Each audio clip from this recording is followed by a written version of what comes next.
Have you ever went over a friend's house to eat and the food just ain't no good? I mean, the macaroni soggy, the peas done mushed, and the chicken tastes like wood. So you try to play it off like you think you can by saying that you're a fool. But your friend says, Mama, he's just being polite. He ain't finished. That's bull. Welcome to this Friday edition. It is just another Expiration Friday. Whoa, whoa, it's 10:40 a.m. and we're going to actually do it live. No, we're not. You keep saying that. One of these days I'm going to do it live where I'm actually live. I just don't know what to use for that yet, but I'll figure it out. I need a better setup. I want to get this microphone out of my face so you can see my silly puss. And we'll move on from there. 10:41 a.m. Farm fields, the rain fields of Valparaiso, Indiana today. It is Expiration Friday. We're taking a look around the board here. Let's see what's currently, because I know we've had a nice trip downtown to Chinatown there a little bit on the S&P. Still nicely green today, almost across the board. Crude oil down just a little. Oh, NASDAQ is down. Oh, wait, you're lying to these people. Now S&P 500 has dipped into the red a bit. NASDAQ in the red just a little. Oil in the red just a little. Silver in the red just a little. Gold up. Uncle Russ and the Dow also up, but both just a little.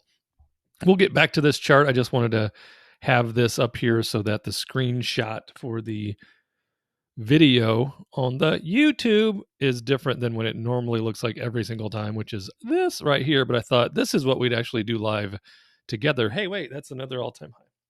Write that down. Yesterday we had an all-timer at 1956, and today is 1959, going up before our very eyes. So we like to see that. We got that going for us. And I'm going to do some things that may surprise you today, but I did allude to them yesterday, which is I will probably let some things go that, maybe in a different mental environment, I would just try to let them ride. Alcoa will be one of those. Let's see. I've got 2,000 shares. Oh, down today almost 1%. And that actually does go directly to what I was going to say here about gold, okay?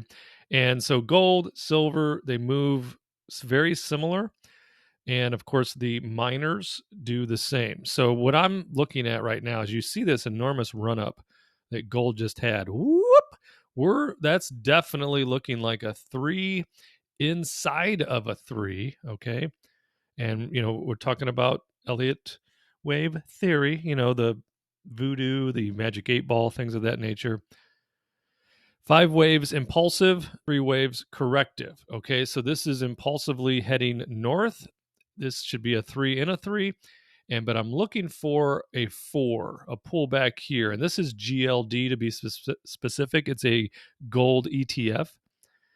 And it is currently sitting at 201.65. So on a day when it's up another nearly 1%, and you've seen what it's done just over the last few days, I am saying that we're due for a bit of a pullback, okay? And that pullback should take us all the way down to roughly 195. Doesn't seem like that's a big move, but it is, it would be a little bit of it would show the direction is heading where we think it's heading, to have some sort of a pullback. It doesn't mean this doesn't extend higher and the 3 ends up somewhere up here, but there should be a 4 soon. And because it's Expiration Friday, I thought, well, let's just let a few things go, put some more cash on the sidelines while we see if that 4 takes shape. And then from there, this wave 5, and that should be green. Let's make it green. What do you say? What do you say there, Charlie? Let's make that one green. So this wave 5 then will extend up here, 210, 220, 250. Really? Is that what you just said? Who knows? But it should be making a major run in 20 and the 24. But in the meantime, we should have a bit of a pullback, and it should be coming soon. And is Alcoa the canary in the coal mine? Because it was actually, it's continuing to go down, as you can see. Well, that's the option. Go to the stock. 29.59. Is that what it is? 29.59. I'm in at 26.05, so I'm fine with taking some profit here if the theory and the thesis holds up. We pull the profit off the table and then re-enter once that wave 4 shows signs that it is bottoming. And again, we can't guess and call any of this directly, but you can, according to my, I've been studying Elliott wave theory for months now, months and months, and it's super complicated. It reminds me of geometry, and I was just not ever good at geometry. I don't know if I just got into my mind. Regular math, I could do that. This other stuff, geometry, no way. Just not interested. But Elliott wave theory is very difficult and complicated. It has a lot of moving parts. You've got diagonals to deal with. Then you have to figure out, is that an impulsive move, or is that corrective, or is that just another stupid diagonal? Diagonals, speaking of diagonals, that's what oil likes to do, and what is like, it's hasn't shown a clear breakout since we were in late September, where you saw this clear breakout 3, 4, 5, and then we probably did we go 5 down? So then it would have reversed and gone impulsive down 1, 2, 3, 4, and then this could have been all of that could have been called a 5. So, but it's been diagonal since then.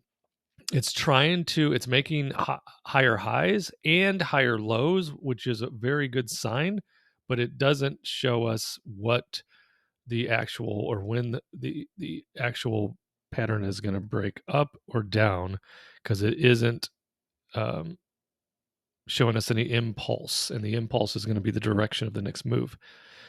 So that's the other reason why, and you could see it's ticked down a little bit just today, and ExxonMobil, though, hasn't followed that, which is, if I'm thinking long-term on ExxonMobil, that's a great sign, because even though oil is down today, and it usually, the oil companies typically will roll directly with the price of oil, ups and downs, etc., except around earnings and those various reports. But ExxonMobil's still up again today, so it's been on a nice run, even though the price of oil is currently down just a bit. So that shows me that some of the money is coming off the table, probably in the bigger tech moves, and people are beginning to diversify out into other positions, ExxonMobil being one of those, because it's a great company. But I'm willing to let it go today because I've got some dough to collect, and I'm going to ride EOG right now is going to be the play, because I'm still not even at break even on EOG. But it is having it's making a nice comeback after it was down all the way under 110, and I'm in it at 119, and it's currently at 117.92. That's EOG Resources. They're on the board right there at the 119, so we'll be rolling that today. I'd love to get it. I'd love for that to be threatened before I rolled it. So we'll keep an eye on it. But AA, Alcoa, we're going to let that go if we do indeed finish above 29, which it should. And I'll take that money off the table, put the profit, lock it down.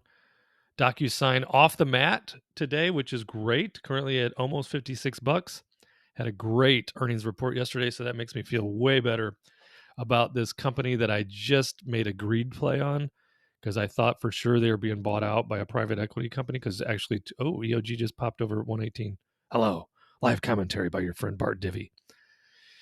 Anywho, so we'll roll DocuSign today. Hopefully it will continue. It went up real nice today at open.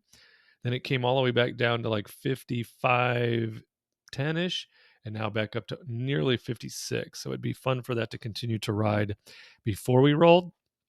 Devon Energy, I'm just going to let this ride off into the sunset, because I feel very confident in Devon Energy as far as the next couple of months are concerned, because I think it was wrongly held down for many months when it should have been trading at a bigger number. Because if you watch Devon, and you probably don't, but I will tell you, Devon was down in the low 40s, hanging out there for a while.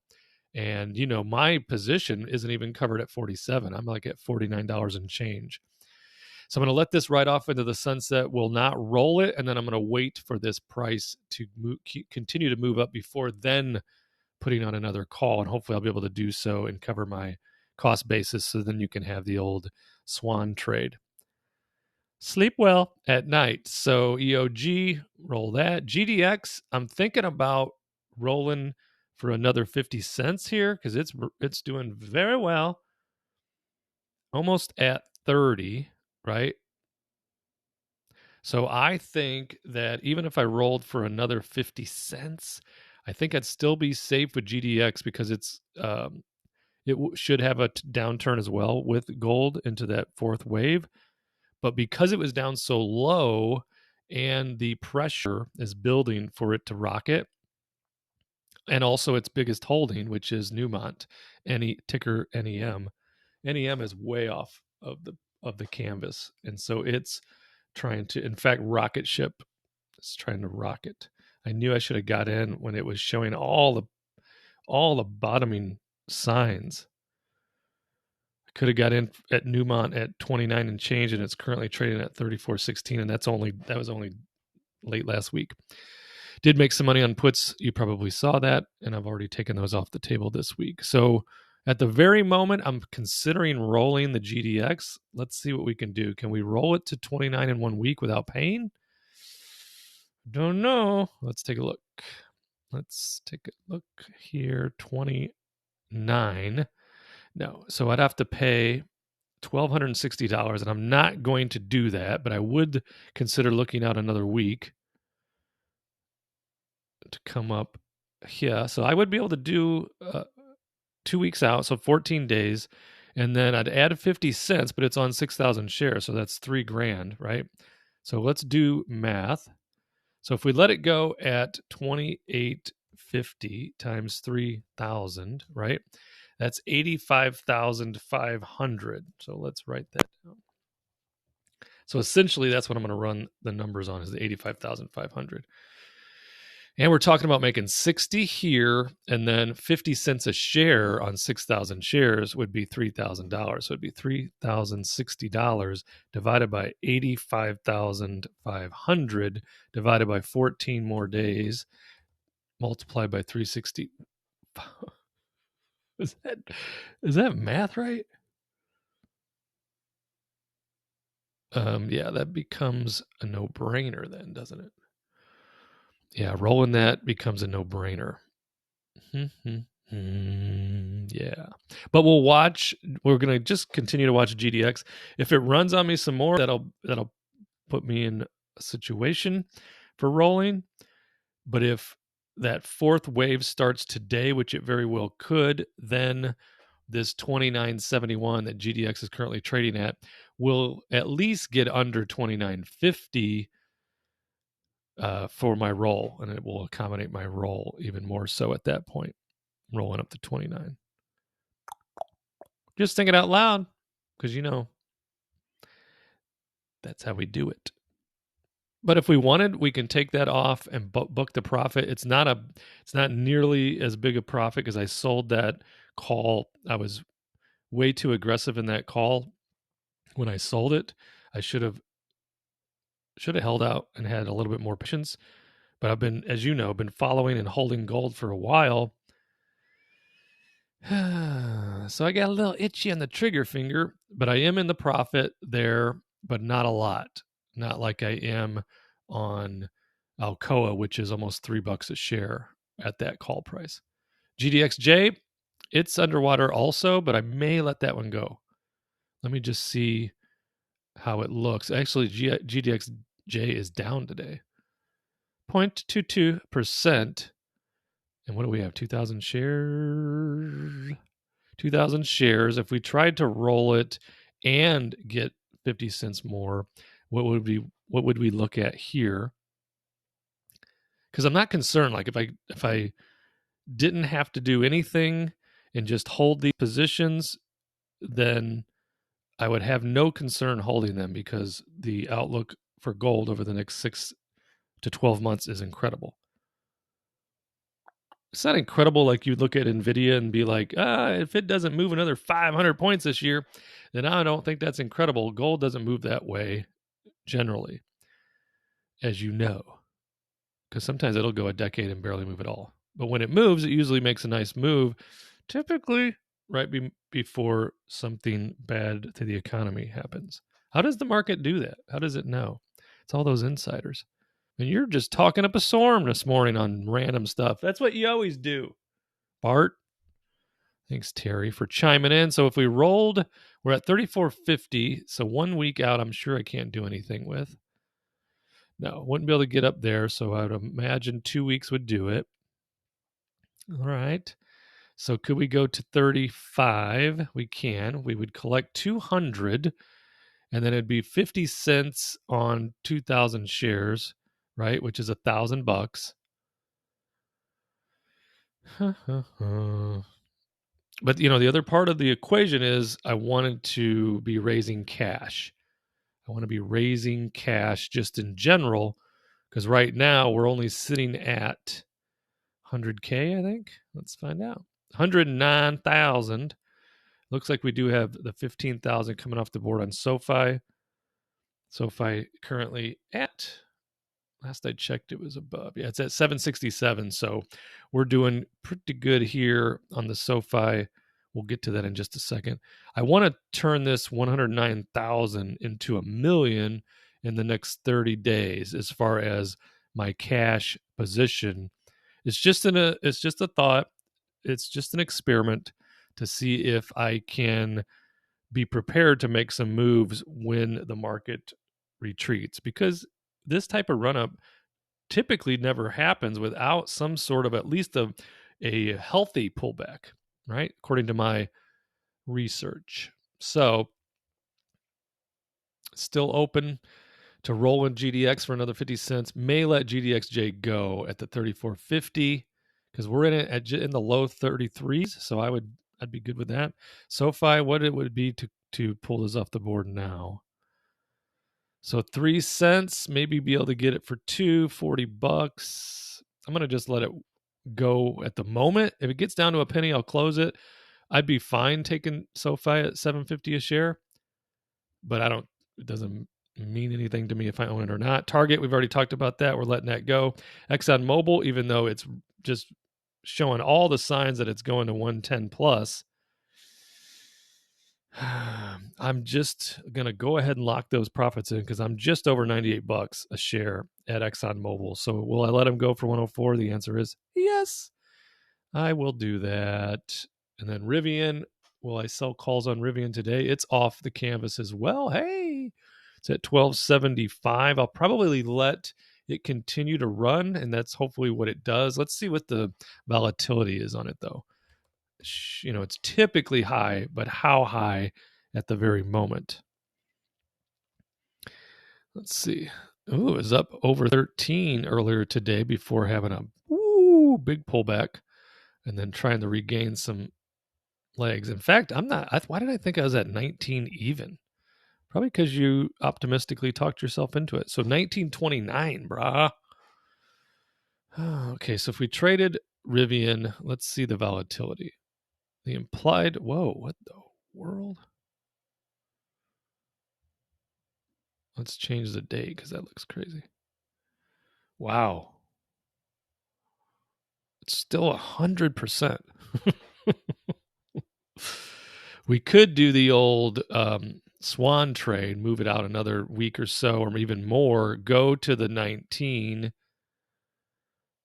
$70, $140 in 2 weeks. What's the spread here on the bid and ask? Still, that's pretty wide for this, for as much as RIVN is traded.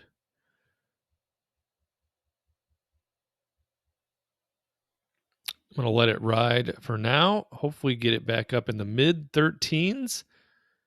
What was it? What was the high today? If it takes out today's high, I should just say this. If it gets to 1350, I'm trading it. I'm trading some calls, selling some calls on that asset. Okay. And we're sitting pretty well today. I don't think I see anything that I'm looking to sell puts on today. Unity, It was up earlier today. Unity is making my butt stink.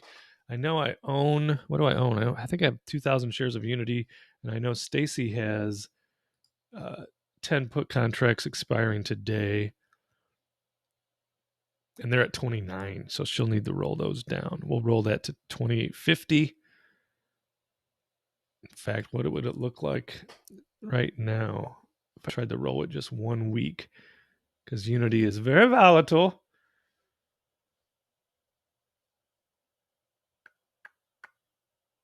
Yeah, we can go, I can roll it down 50 cents and still collect 130 bucks for my lady friend.